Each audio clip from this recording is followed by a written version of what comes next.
The Jets out there. Hey, we're back on Get Up. We're heading to Kansas City, where it has been the worst season of Patrick Mahomes' career so far. Ball security has been an issue. He's thrown 14 interceptions. That is the most in a single season in his career.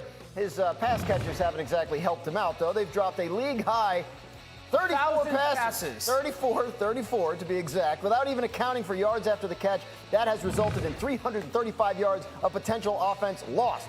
All of this has resulted in the Chiefs' offense being, well, not quite as good as we're used to seeing. They've scored under 20 points in 7 games this season. They did that in 6 games combined over Mahomes' first 5 seasons as a starter. On Wednesdays, Travis Kelce on his podcast. He wanted to see the fire in me, and I reacted in a bad way. He wanted to just get the best out of me. And right now, I'm just not playing my best football, and I got to lock the in and be more accountable for him, be more accountable for my teammates. I got to keep my cool, man. It's not just one guy. It's not just me playing like dog shit.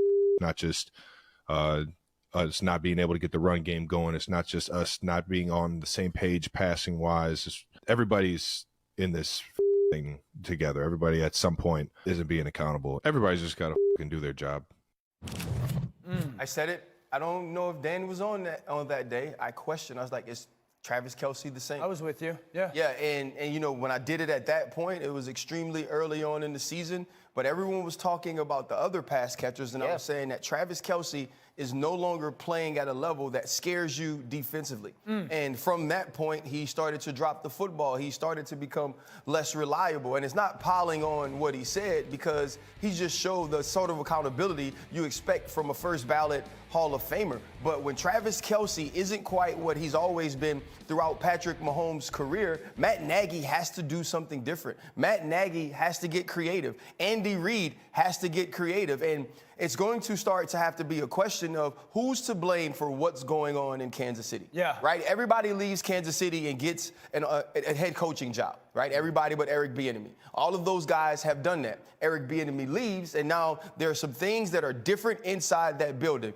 And talking to Alex Smith, he said something to me that was extremely that stuck out to me, because he said Andy Reid is the most patient coach I've ever been with. He said, but when you have somebody like Eric in the building, right, he's someone that holds everybody else accountable. He gets it to the guy's face. And so you had kind of that good cop, bad cop. Who's going to play bad cop right now to get the Kansas City Chiefs on the right track? So often, RC, and I love that point, you get to this point in the conversation, of the question is like, can they fix it and how do they fix it?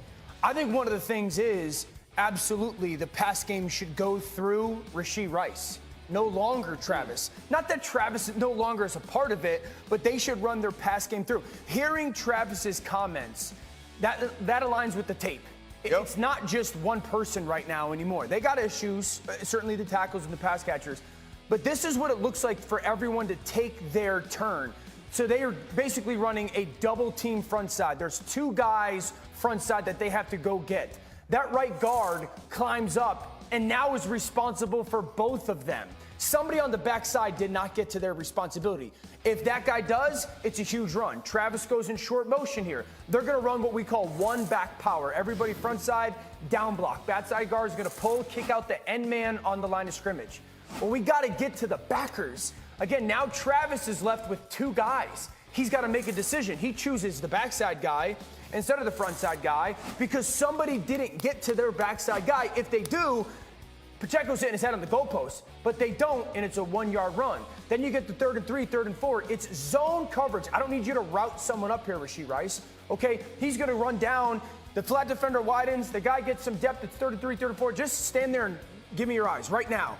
But he's going to put his foot in the ground like it's man coverage and try to run away from nobody. And then you see that interaction between him and Patrick are like this and that. That's what it is right now. Again, tackles have issues. There are drops. One play, 10 guys do it right. One person makes the mistake. It's a 1-yard gain. The next play, 10 guys do it right. Another person or a new person doesn't do it right. 2-yard gain. Next play, 10 guys do it right, and a new person takes that responsibility of messing the play up. So part of me sits there and goes, we got to fix that. Part of me goes, they're close. Like, they're close if they all get on that same page at the same time. This is a team that's hosted, the last 5 AFC championship games, right? Like it's week 17. If this is all going on in week 2, they have time to fix it. But right now, do they? No, they don't. And their problem is much more fundamental than the tape that Dan just broke down. It's their offensive line guys. When you lead the league with penalties on with your offensive tackles, you have no chance to have sustainability for offensive success. And to me, it's a lot of, you look at the right tackle, Jawan Taylor, Donovan Smith, both have been beaten, penalized.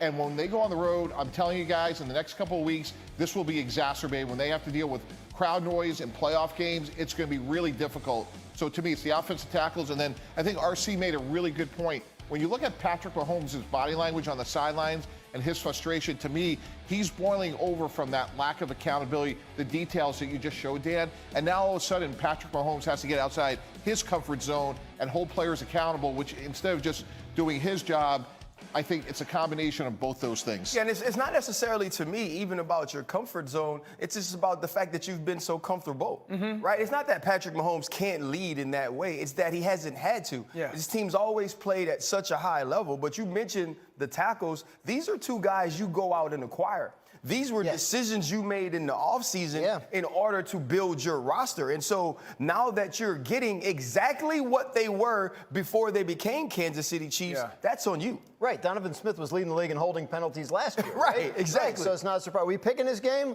Who do we got in this game? Who are we taking in this game? Bengals or Chiefs? See, I just can't quit the Bengals. I know it's Browning and all that, but the Chiefs aren't exactly going great. Yo, that Chiefs Bengals are not scared in there. I'm telling you. I think the Chiefs defense and what Spags has been able to do, I think you look at last week with some of the confusion, the zones of the Steelers were able to cause. I think that zone blends. You guys are overcomplicating. Michael Jordan here. Patrick Mahomes is going to let him lose again at home. It's just not going to happen. Fair enough. They're only 4-4 at home. You believe that? Morning. Last show of the year. Let's do it. It's the morning. I'm Dan Graziano in for Greeny. I got Orlovsky. I got Ryan Clark. I got Tannenbaum. We're here to break it down on a Football Friday, and we start with our game of the night. Look at 15. Jets and Browns. It's cool. I mean, just put yourself in that position. I mean, you can't deny it. It's you know, I said it from the very beginning. I mean, the city's been unbelievable. My teammates have been unbelievable, like in terms of just embracing me onto this football team. So it's all been great. He was on his couch a month ago. First player in NFL history now to have at least 250 passing yards and multiple passing touchdowns in each of his first 5 games with a franchise. In his 5 games with Cleveland, he's thrown more touchdown passes than the Steelers, Titans, and Jets have this season. Is that good? Right. The Steelers suck. It's unbelievable what they're doing because they were 31st in offense before he took over. Yeah. It's the improvement that he has led this team that is unbelievable. That's a whole different conversation. Yeah, but when you look at their 3 offensive tackles are out, Nick Chubb is out, and they're on the precipice of maybe having a shot at the 1 seed or making real noise in the playoffs. It's unbelievable what Joe Flacco's doing. It's 26% of their salary cap, right? Is on IR. Yep. Yeah. They're 11-5. And they're going to the playoffs. They can still get, if things break the right way, the 1 seed in the AFC. So whether they do that or not, they're in the playoffs. If you're looking at that playoff field, are they a team that you're eager to play? Oh, absolutely not. They're a Super Bowl contender, legitimate Super Bowl contender. I think the only team in the AFC that you feel confident or that you don't feel confident that they can beat is probably Baltimore. Baltimore can run it on them. But because of the way that Joe is playing, because of the way that this defense, this is one of the, if not the best back sevens in all of football, the way that Jim Schwartz has designed it, and the way that this offense now, that Joe Flacco and Kevin Stefanski are on the same page, hey, here's the real AFC situation. If you're in the AFC, you'd rather play Kansas City than Cleveland.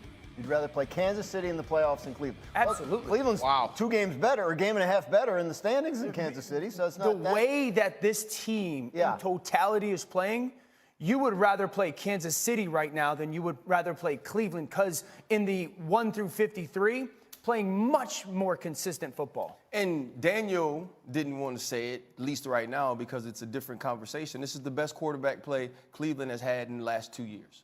And that includes Deshaun Watson, who was brought over with a fully guaranteed contract. Now, let's think about why. When Kevin Stefanski was brought in, you would hear names like Kirk Cousins. It's why you thought it would work with a guy like Baker Mayfield, because he doesn't necessarily need the dual threat quarterback. He's the guy that wants to run the football, get into play action, be able to take shots, and also have a quarterback that can distribute the football accurately. That's what Joe Flacco has done. And then on the other side of that, Joe Flacco has gone above and beyond the X's and O's, doing some things that we didn't necessarily expect young Joe Flacco to do that he's able to do now. And we know that he has that mentality that he's going to continue to push the football down the field, but it's been the accuracy and the connection that they didn't have early on in the season. And so the other piece of this is this. Joe Flacco playing with house money. No doubt. Joe Flacco knows what it's like to not have this game. See, a lot of us, once we lose it, we go into something else. Right? When football was over for me, when I walked away from it, I walked into TV. And so every day I realized what I had, but I can't go do it again. Right. I don't get that opportunity to walk into a locker room with that perspective, still with an ability to play this game. Joe Flacco does. He is playing this game with pure joy. He's also playing this game with no thought about what this does to his legacy, what people are going to think of him if he doesn't succeed, because he knows that this is an opportunity that has been gifted to him.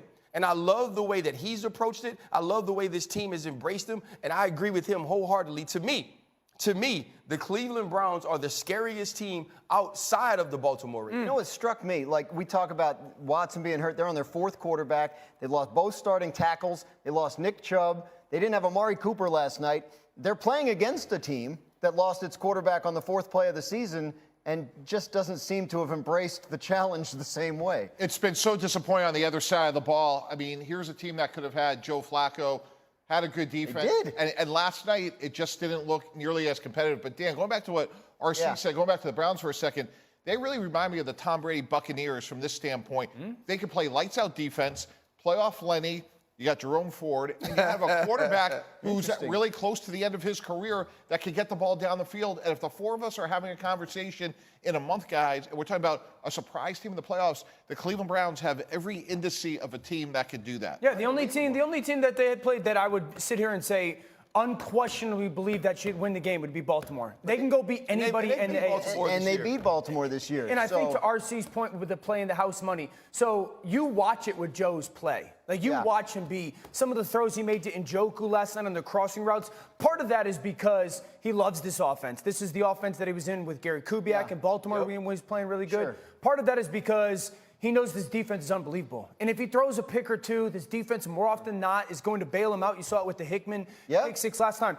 To put into context, we've talked about the IR and the percentage of people. One, probably going to win Coach of the Year, Kevin Stefanski. Probably. Joe Flacco has now played himself very much so in the conversation for comeback player of the year. They probably have Myles Garrett as defensive player of the year. And Jim Schwartz could be assistant coach of the year. Add it all up, and you have a legitimate AFC contender, which for the vast majority of their existence, the Browns have not been. But this year could be different.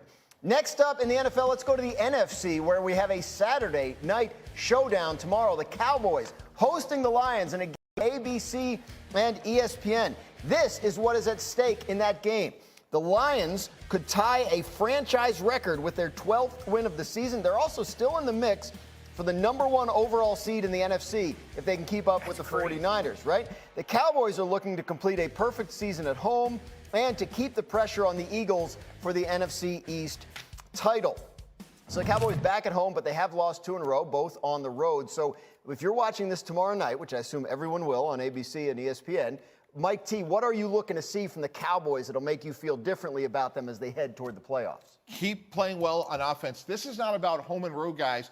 Miami, give them all the credit in the world. They had a great last drive last week. If they didn't complete that drive, we'd be talking about Dak Prescott as an MVP candidate. Dallas is great with the lead. That's what they do best on defense. Rush the passer, turn the ball over. They could do that at home. They could do that away. But if Detroit can run the ball, it's going to be a different game. But the best way to help this Dallas Cowboy defense is to have Dak Prescott and that offense continue to play at a high level. And if we take away some of the noise around their defense, guys, Dak is as good as any quarterback right now in the league. Yeah, Dak's playing really good. You got to start telling the truth about the Cowboys, though. It is about home and road. Like, they're 0-6 the last 6 road games versus winning teams. So we can't pretend that that's not a real thing. They went on the road last year in the playoffs and won a game. It was against against the that team team that had with a losing record. It's the playoffs. It's the play. Start telling the truth. I didn't love the way the Dans jumped on you just now, though. I thought that was bordering on a little malicious. Thank you. And that was bordering on pandering. What do you think about the Cowboys? So we keep talking about the Cowboys offense and the fact that they don't score on the road as they do at home. Has anybody ever looked at the defense to think about why the Cowboys don't score on the road like they do at home? Okay. It's easier to score plus 30 points against the Philadelphia Eagles when you create 3 turnovers on forced fumbles. It's easier to score 30 points when Deron Bland is scoring touchdowns because he's picking off footballs and running them into the end zone. When this defense doesn't play in a way to create those turnovers, the Dallas Cowboys obviously don't get the short fields. They don't get the numbers of possessions that they normally get. This defense is different on the road than it is at home. This defense has gotten bludgeoned on the road as opposed to what it's gotten at home. And it's like anything else, right? When I was young, right, I used to fight this kid on my street named Jericho every week. Jericho just wanted to fight, and he was one of those tough kids that didn't matter how many times you beat him up, he thought he was going to win the next fight. Okay. What I always wanted to do was fight Jericho in front of my house. Why? Because my mom would come outside. You ain't finna whip me in front of my mama. Now, you catch me on one of the back streets and it ain't really my day, it might be a tie. But if we fought in front of the house, in front of my mom, Jericho, you got to catch these hands. That's what the Dallas Cowboys defense is. When they play at home, when they have that momentum, when they're excited, when you have the crowd noise, that's a team that creates turnovers. That's a team that gives the football back to their offense in positions to score. On the road, when they fighting Jericho on the back street, walking from Ellender, it's a crapshoot. Couple things. One, I don't want to unpack there. I don't want to fight you. I don't ever want to Anywhere, fight in you. front of anybody's house. Did you ever lose to Jericho? Yeah, Jericho beat me up before, you, too. He got you up a couple times? Jericho was tough. Where's the win-loss record? Law of You got him. Yeah. Here's my thing with this game. I think the NFC Championship and Super Bowl is on the line. I honestly do. The Cowboys are not going to go on the road for 2 or 3 games to get to the NFC title and or the Super Bowl. And I want to see, can they win a game when it comes to physicality? This is the best offensive line that they have played this season. Detroit's offensive line. This game will be determined in the first quarter. If they don't control this game in the first quarter, Detroit will run the ball 50 times down their throats. You got to remember, too, Philadelphia